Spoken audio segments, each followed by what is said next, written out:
下雪了。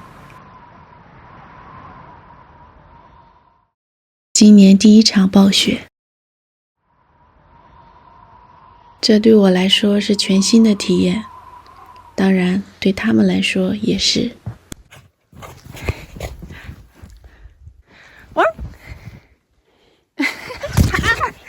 有时候感觉像做梦一样，不敢相信我是真的来到了这里，来到了小兴安岭。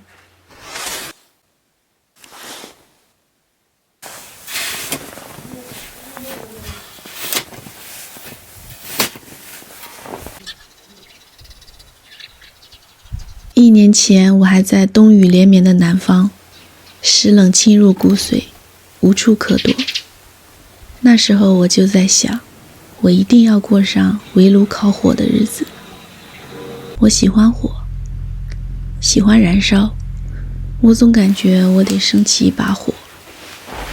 我喜欢炉膛里火红的光，被火烤得红红的脸，炉子上热热的酒和滚滚的汤。